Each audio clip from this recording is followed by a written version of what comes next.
SAWAC Radio, Veritas Audire, transmitiendo desde la parroquia de la Inmaculada Concepción, en el municipio de Zapotlán de Juárez, Hidalgo, presenta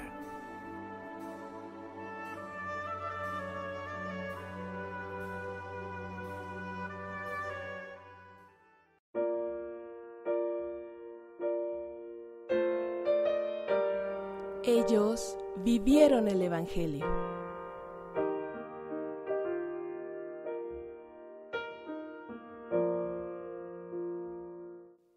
¿Qué tal? Con el gusto de saludarles nuevamente en una emisión más de su programa Ellos vivieron el Evangelio. Un programa en el que estamos tratando de dar a conocer la vida de santos y mártires que han marcado nuestra iglesia.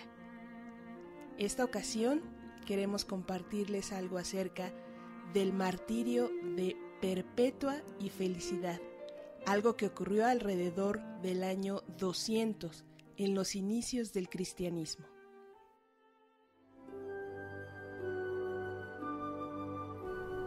Estás escuchando SAWAC Radio, Veritas Audire, transmitiendo desde la parroquia de la Inmaculada Concepción, en el municipio de Zapotlán de Juárez, Hidalgo.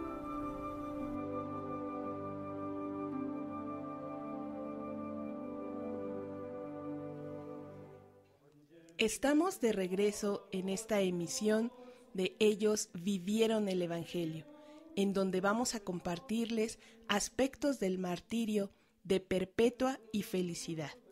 Para ello, hemos buscado dentro de las actas de martirio de algunos santos. Estos documentos constituyen un relato altamente significativo para darnos una idea, al menos aproximada, de las exigencias que el cristianismo comportaba en la vida pública en los años 203, la vida pública, la vida social y la vida familiar. El ejemplo que protagoniza Perpetua es una muestra patente de anteponer los dictados de la fe a los lazos de la sangre y de la familia. Son actos realmente impactantes que quizá nuestra imaginación humana y mundana no lograría alcanzar. Para ello tengo nuevamente el honor de contar con la presencia del Padre Benito. ¿Cómo está? ¿Qué tal, Claudia? Muy bien, gracias a Dios, disfrutando de la vida de los santos y sobre todo de los mártires, recordando aquello que alguna vez ya citamos en tu programa y que nos decía Tertuliano: la sangre de los mártires es semilla de cristianos.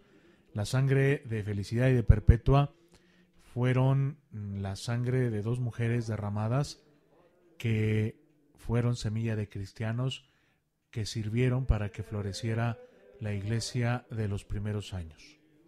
Una época muy complicada en donde nace el cristianismo, una época de mucha gente perseguida, de mucha matanza, de cosas que quizá en esta época no alcanzamos a comprender. Es tan poca nuestra intensidad en la fe comparada con la que se vivía en esa época, ¿no cree? Yo creo que no es que sea menos la intensidad, sino más bien que ellos fueron los constructores de lo que hoy es nuestra fe. Es decir, a ellos les tocó poner los cimientos. A nosotros ya nos tocó cuidar la casa. El problema es que a veces la casa ya no la hemos sabido cuidar bien. Y entonces pues se llenó de pintas, se llenó de hongos, se está cayendo el techo a veces, se trasmina ahí el agua. Y todo lo que estos hombres y mujeres construyeron con su vida, con su sangre, a veces nosotros ya no lo terminamos por valorar. Tenemos, yo creo, la misma fe, pero ya no tan valorada como la tenía Felicidad y Perpetua, por ejemplo, o todos los mártires de los primeros siglos de nuestra iglesia. Ay, se me hace muy intensa la vida de estas personas. Por eso queremos compartirles una parte de una de estas actas en donde se da fe de lo que realmente fueron viviendo paso a paso y en algunos momentos pues hasta lo que ellos palabra por palabra fueron diciendo antes del martirio. La ventaja que tenemos con Felicidad y con Perpetua es que ellas escriben. Bueno, una de ellas. ¿Quién es? Perpetua. Perpetua, así es. Perpetua, que era una noble, sabía escribir, y entonces ella redacta todo su proceso de martirio, desde que son encarceladas, cuando son enjuiciadas, cuando le preguntan si son cristianas o no. Y entonces, gracias a Dios, hoy han llegado hasta nuestros días los escritos de ella, de Perpetua, que narra tanto el martirio de ella como el de Felicidad, que Felicidad era todo lo contrario en posición económica y en estatus social a lo que era Perpetua, ¿no?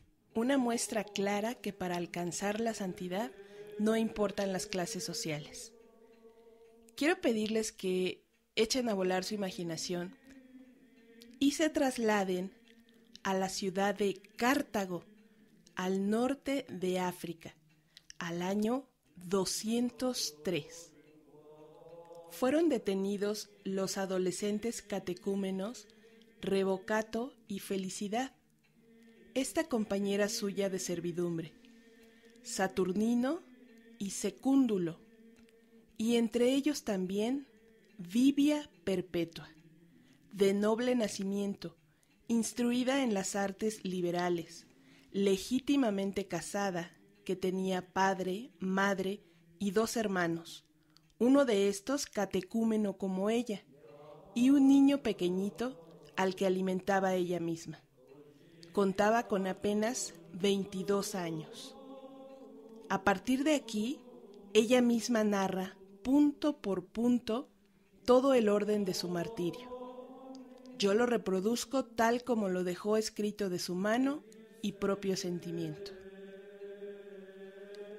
Cuando todavía, dice, nos hallábamos entre nuestros perseguidores, como mi padre deseara ardientemente hacerme apostatar con sus palabras, y llevado de su cariño, no cejara en su empeño de derribarme. Padre, le dije, ¿ves por ejemplo ese utensilio que está ahí en el suelo, una zarza o cualquier otro? Lo veo, me respondió. ¿Acaso puede dársele otro nombre que el que tiene? No. Pues tampoco yo puedo llamarme con nombre distinto de lo que soy. Cristiana. De allí, a unos días, se corrió el rumor de que íbamos a ser interrogados. Vino también de la ciudad mi padre, consumido de pena. Se acercó a mí con la intención de derribarme y me dijo: compadécete, hija mía, de mis canas. Compadécete de tu padre, si es que merezco ser llamado por ti con el nombre de padre. Si con estas manos te he llevado hasta esa flor de tu edad, si te he preferido a todos tus hermanos, no me entregues al oprobio de los hombres. Mira a tus hermanos, mira a tu madre y a tu tía materna. Mira a tu hijito, que no ha de poder sobrevivir. Depón tus ánimos, no nos aniquiles a todos, pues ninguno de nosotros podrá hablar libremente si a ti te pasa algo. Así hablaba como mi padre llevado de su piedad, a par que me besaba las manos, se arrojaba a mis pies y me llamaba entre lágrimas, no ya su hija, sino su señora. Y yo estaba tránsida de dolor por el caso de mi padre, pues era el único de toda mi familia que no había de alegrarse de mi martirio. Y traté de animarle diciéndole: allá en el estrado sucederá lo que Dios quisiere, pues has de saber que no estamos puestos en nuestro poder, sino en el de Dios. Y se retiró de mi lado sumido en la tristeza. Otro día, mientras estábamos comiendo, se nos arrebató súbitamente para ser interrogados, y llegamos al foro o plaza pública. Inmediatamente se corrió la voz por los alrededores de la plaza y se congregó una muchedumbre inmensa. Subimos al estrado. Interrogados todos por los demás, confesaron su fe.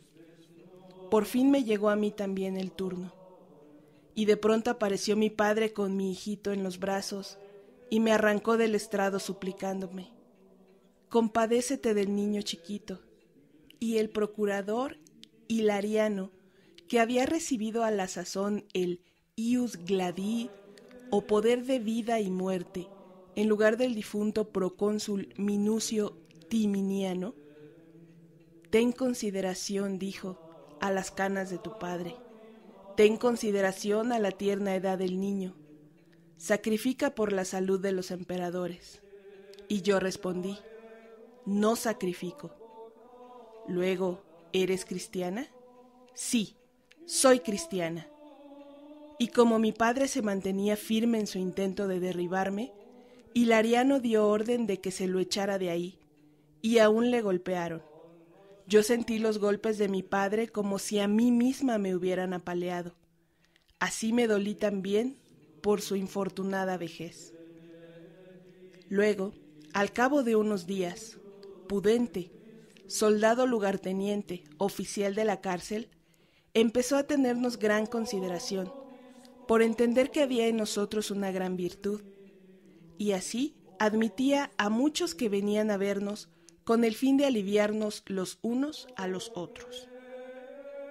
Mas cuando se aproximó el día del espectáculo, entró mi padre a verme, consumido de pena, y empezó a mesarse su barba, a arrojarse por tierra, pegar su faz en el polvo, maldecir de sus años y decir palabras tales que podían conmover la creación entera. Yo me dolía de su infortunada vejez. En cuanto a felicidad, también a ella le fue otorgada gracia del Señor, del modo que vamos a decir. Como se hallaba en el 8º mes de su embarazo, pues fue detenida encinta, estando inminentemente el día del espectáculo, se hallaba sumida en gran tristeza, temiendo se había de diferir su suplicio por razón de su embarazo, pues la ley veda ejecutar a las mujeres embarazadas, y tuviera que verter luego su sangre santa e inocente entre los demás criminales. Lo mismo que ella, sus compañeros de martirio estaban profundamente afligidos de pensar que habían de dejar atrás a tan excelente compañera, como caminante solitaria por el camino de la común esperanza. Juntando pues, en uno de los gemidos de todos, hicieron oración al Señor 3 días antes del espectáculo.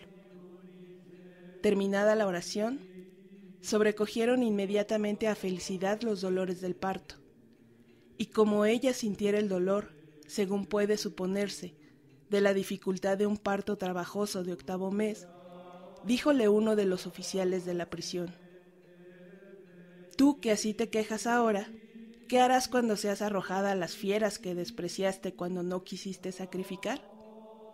Y ella respondió: «Ahora soy yo la que padezco lo que padezco, mas allí habrá otro en mí que padecerá por mí, pues yo también he de padecer por él». Y así dio a luz una niña, que una de las hermanas crió como hija. Como el tribuno los tratara con demasiada dureza, pues temía, por insinuaciones de varios vanos, no se le fugaran de la cárcel por arte de no sabemos qué mágicos encantamientos, se encaró con él perpetua y le dijo: «¿Cómo es que no nos permites alivio alguno, siendo como somos, reos nobilísimos, es decir, nada menos que del César, que hemos de combatir en su natalicio? ¿O no es gloria tuya que nos presentemos ante él con mejores carnes?» El tribuno sintió miedo y vergüenza, y así dio orden de que se los tratara más humanamente, de suerte que se autorizó a entrar en la cárcel a los hermanos de ella y a los demás, y que se aliviaran mutuamente, más que más, ya que el mismo Pudente había abrazado la fe.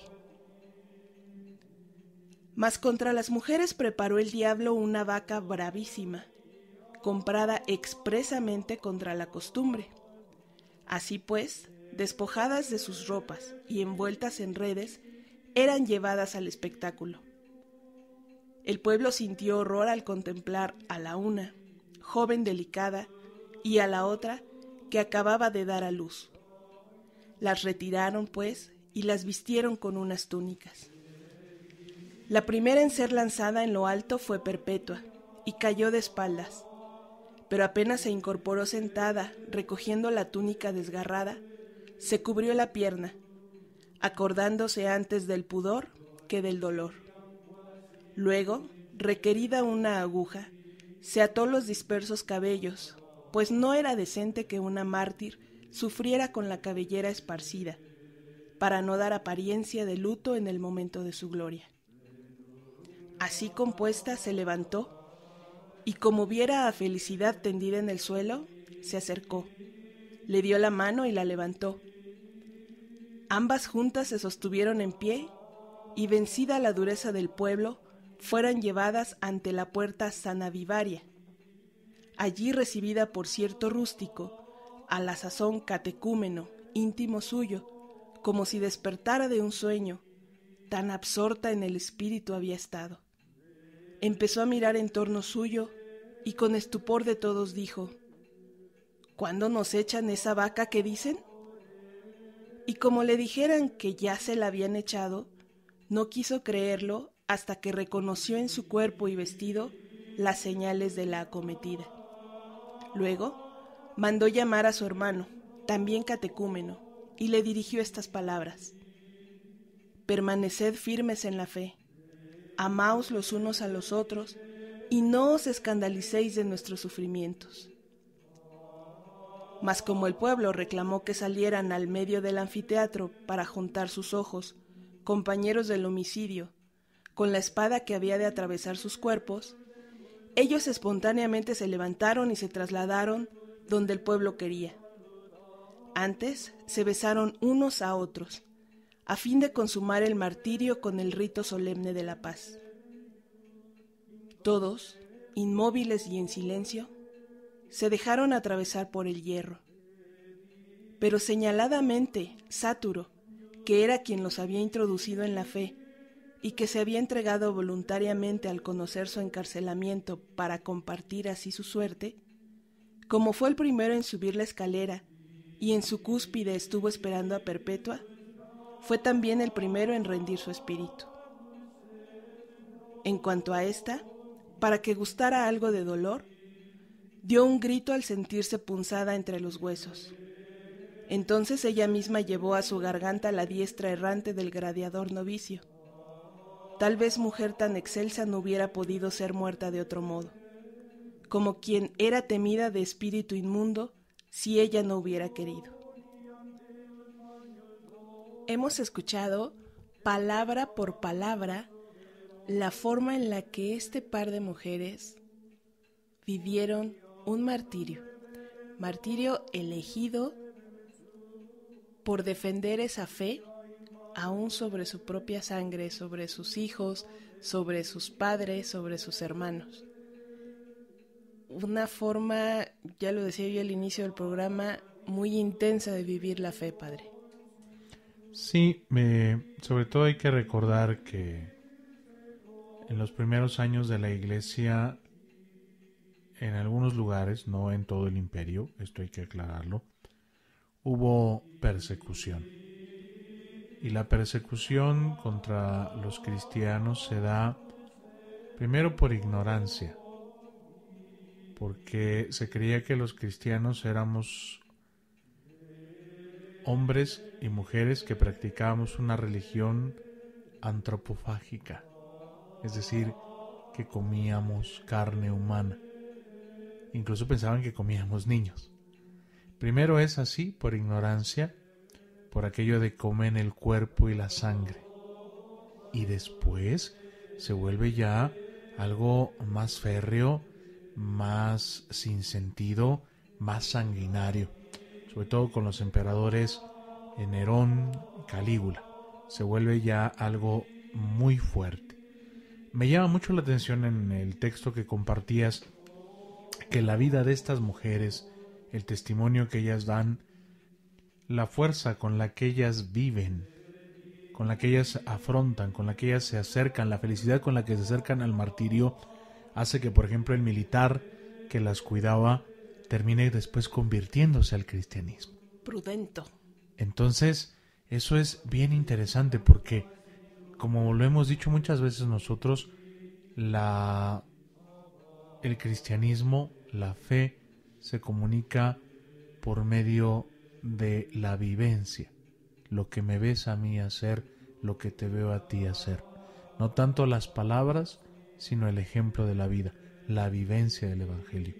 Y estas mujeres son capaces de transmitir eso. A pesar de lo que sabían que les esperaba, a pesar del dolor, del dar a luz en prisión, ellas demuestran, porque están firmes en su fe, que no puede haber nada que las doblegue, porque están viendo a Cristo, van dando testimonio en su vida de aquel que han conocido, que quieren seguir, por el que son capaces de entregar incluso hasta la misma vida. Sí, es algo realmente que nos debería llenar de esa fuerza que a veces nos hace falta para cumplir compromisos que adquirimos. Y sobre todo también cuando nos confrontan las enfermedades, ¿no? Sí. O algún problema en la vida. ¿Cuántas veces con problemas nosotros pensamos que ya se acaba el mundo? Y deberíamos de voltear y de ver la vida de hombres y mujeres como felicidad y perpetuo, que son capaces, por la fe, de decir: yo voy hasta el final, no importa lo que pase, yo sé a quién sigo. Como decía la misma Felicidad al hombre que se burlaba de ella ante los dolores de parto: yo ahorita sufro, pero allá hay alguien que va a sufrir por mí, y yo gustosa sufriré también por él, refiriéndose a la persona de Cristo, ¿no? Sí. Y también algo que impacta pues es el hecho de que a Perpetua haya llegado de repente un animal del tamaño de una vaca, que pesan 300, 400 kilos, y que ella haya estado en tal contacto con Dios en ese momento que no sintió absolutamente nada. Cuando ésta la voló por los aires, ella cayó de espaldas y ella no lo sintió. Por eso cuando se levanta y pregunta, bueno, ¿y a qué hora nos echan a la vaca, no? Sí, el éxtasis en el que ella se encontraba. Un poquito podríamos pensar también en aquellos jóvenes del libro de Daniel. En el horno, quemándose, ellos no sintieron nada y no se quemaron, porque la gracia de Dios estaba con ellos. La fe, como ya nos decía Jesús, es capaz de mover montañas cuando está realmente cimentada en quien debe estar, en Cristo, en el Padre, en Dios. Pero ¿qué se necesita, Padre? ¿Qué se necesita para alcanzar esos niveles de éxtasis que únicamente los santos y los mártires han podido alcanzar? Bueno, yo creo que todos estamos llamados a la santidad. No hay una receta secreta para decir: mira, cumples estos 22 pasos o estos 5 pasos o este paso y ya puedes tener ese éxtasis, esa comunicación con Dios. Lo que hace falta es pureza de corazón, recta intención, seguir, tener los ojos firmes en aquel que dice seguir y poder decir: sí, Señor, aquí estoy. Eso no te lo tiene que venir a enseñar nadie de fuera. Eso lo tienes dentro de ti. Eso lo tenemos cada uno de nosotros dentro de... Porque cada uno de nosotros ha recibido la gracia del Espíritu. Es el Espíritu que, como ya el mismo San Pablo decía, intercede por nosotros con gemidos inenarrables. Es decir, es el Espíritu que habla en la vida del hombre, en el ser del hombre, cuando el hombre se deja guiar por ese Espíritu. Eso es lo que hacen los santos. Los santos no fueron hombres perfectos. Los santos nunca dejaron a lo mejor de lado, o nunca pudieron dejar de lado ese defecto que les trabó, que les costó, que les humilló incluso durante toda su vida.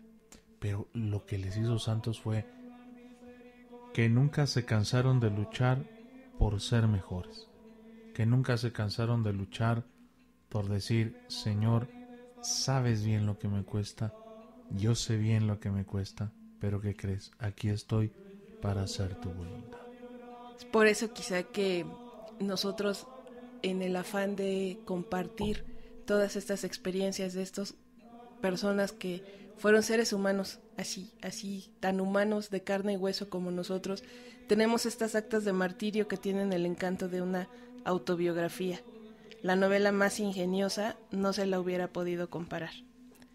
Son documentos de los más luminosos y emocionantes de la antigüedad cristiana.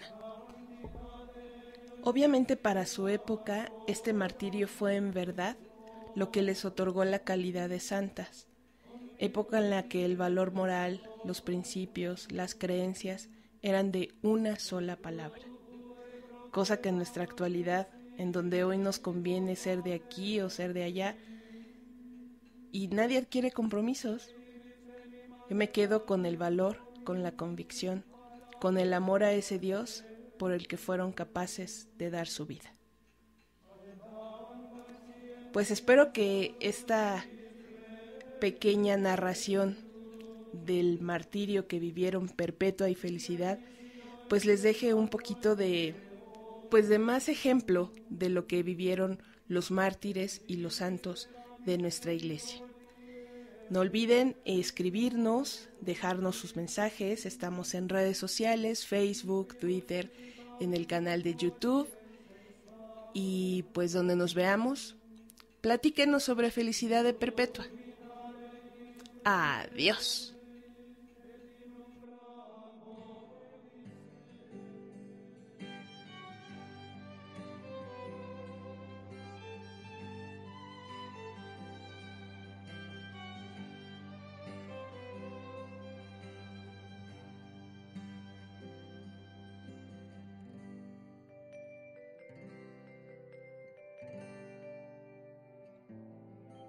Dios Todopoderoso, que con la fuerza de tu amor hiciste a las santas mártires perpetua y felicitas, intrépidas ante el perseguidor e invencibles ante los tormentos de la muerte. Concédenos, por tu intercesión, perseverar firmes en la fe y crecer siempre en tu amor. Por nuestro Señor Jesucristo, tu Hijo, que vive y reina por los siglos de los siglos. Amén.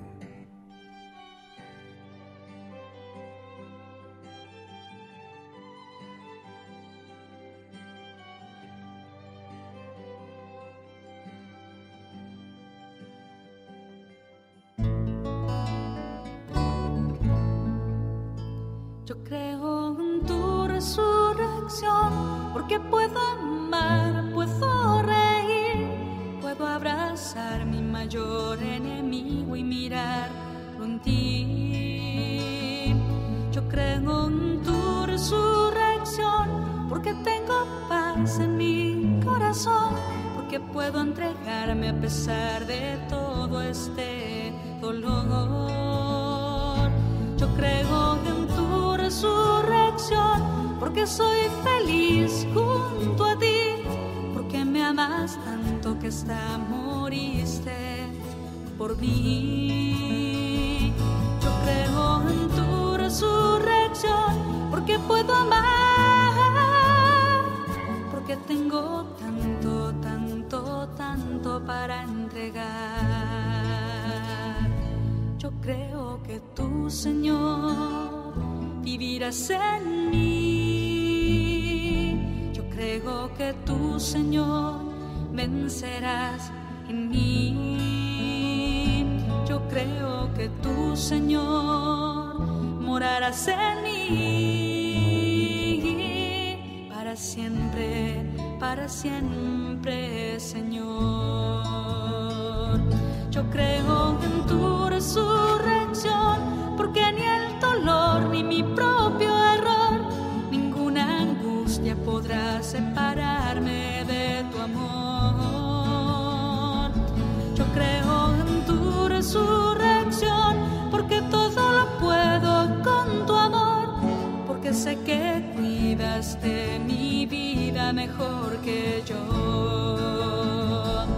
Yo creo en tu resurrección porque puedo amar, porque puedo entregarme a pesar de todo este dolor.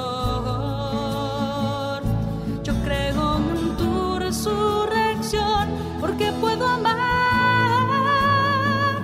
porque tengo tanto, tanto, tanto para entregar. Yo creo en ti, Señor. Yo creo en la fuerza de tu vida. Creo que donde sobreabundó el pecado, sobreabundó más tu gracia. Creo en la fuerza de tu pequeña semilla en nuestro corazón, que da el 100%. Creo que vives en nosotros. Yo creo en ti, Señor.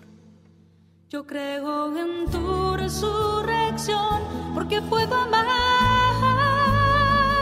porque puedo entregarme a pesar de todo este dolor. Yo creo en tu resurrección porque puedo amar,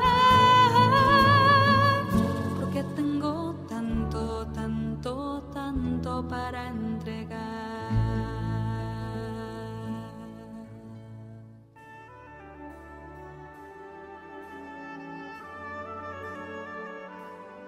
SAWAC Radio, Veritas Audire, transmitiendo desde la parroquia de la Inmaculada Concepción, en el municipio de Zapotlán de Juárez, Hidalgo, presentó